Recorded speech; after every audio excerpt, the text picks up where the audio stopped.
We are in war situation. Let no one deceive you. Pastor Adeboye. Welcome to the news and thank you for tuning in to listen. Pastor Enoch Adeboye, the General Overseer of the Redeemed Christian Church of God, has claimed that the nation is presently experiencing conditions similar to those of a country at war. Adeboye revealed this Sunday on Sunday at the church monthly Thanksgiving service, which also served to mark Nigeria's 62nd independence. The clergyman was delivering a sermon titled Perfect Peace in the Land from 2 Chronicles 7:13 to 14. Adeboye said peace is the absence of war, the absence of storm, adding that perfect peace refers to one which is permanent. He noted that storms were in categories. According to him, times have gone by when traditional rulers were not deified and accorded respect, adding that currently they were arbitrarily kidnapped. He said in the olden days, except you're one of the special people, they don't allow the king dress to touch you. But thank God, now kidnappers can go to the palace to kidnap the king. We're in a war situation, let no one deceive you. While prophesying the end in sight, Adeboye stressed that God would bring an ultimate end, what kings, soldiers cannot do. The Almighty God will do for you, he added. Adeboye also urged the people to cease criticizing their leaders, maintaining that people should instead pray for them. He lamented that people have opted for condemnation instead of seeking solution through intercession. The General Overseer said, pray for the rulers. We have spent so much time criticizing them. You should pray for them. I am praying for them. I pray you will join me to pray. Words from Adeboye, wise words from Adeboye. Well, it is true, Sha. There's actually there's truth in everything he said. We are in a warlike situation. Sincerely, we are in a warlike situation. Do not let anyone deceive you. We are in a warlike situation. Tell me, with the death toll in Nigeria, are you not going to believe it? With the death toll in Nigeria, you're not going to believe it. With crimes here and there, with kidnapping here and there, with all those things here and there, are you not going to believe it? Continue praying for doing. They are coming to kill you soon. I don't understand. Now, let me say this. Adeboye also advised us to pray for our leaders. If you listen to him, you hear we have spent so much time criticizing them. I'm not gonna lie you. Nigeria being a peaceful country, everybody needs to play a part.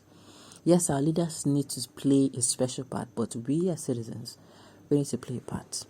What is our part? What are we doing about it? What are we doing? We are the one that we say the country is bad. We are the one that will still collect bribes in our offices. If you did not give you a bribe, you're not going to move an inch. You're not going to do the job you were employed to do. We are the one that will say the country is bad. We are the one that will still give bribe. So all these things, we should play a role in it. Rather than criticizing, it is time for us to come together and find solutions to a problem. Sincerely.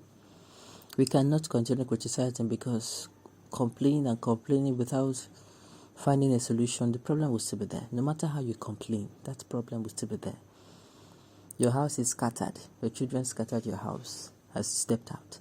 If you come out and keep complaining without you coming out, picking a broom or putting it in order, that's how we'll stay there as a day. So there is actually sense in what he said. Those are going to come and start attacking Adeboye. That is certainly not the right way to go. Okay, but how long can we pray before things change? I guess we have to change our way of doing things, like choosing who will lead us. Of course, that is why he's saying looking for solutions. It is part of the looking for solutions. It is part of the coming out to do something other than crossing your hands and complaining. So yes, one step to that is making sure you participate in the next coming election. Make sure you have a PVC. Unfortunately, the time for PVC is gone. is to make sure you come outside and cast your vote. And I've said it goes beyond casting vote. We know that, first of all, there's a chance that these people will want to rig the elections. Like I will keep saying this and I'm saying till it gets to everyone's ears. If you go your polling unit, you see, say, people where they there, maybe then be articulated boys they there. Quietly cast a vote and leave. You understand? Quietly cast a vote and leave. As in, quietly cast a vote. If they ask you, bros, how far now? I'll say, you hail them. This is not a time for na lie, Obi, or na lie, na Tinubu. Cast your vote. And quietly just leave. Then later you go come back. Come check whether they go give time. Because we have learned that these people, you have to stand there, since it's electronic combination of results.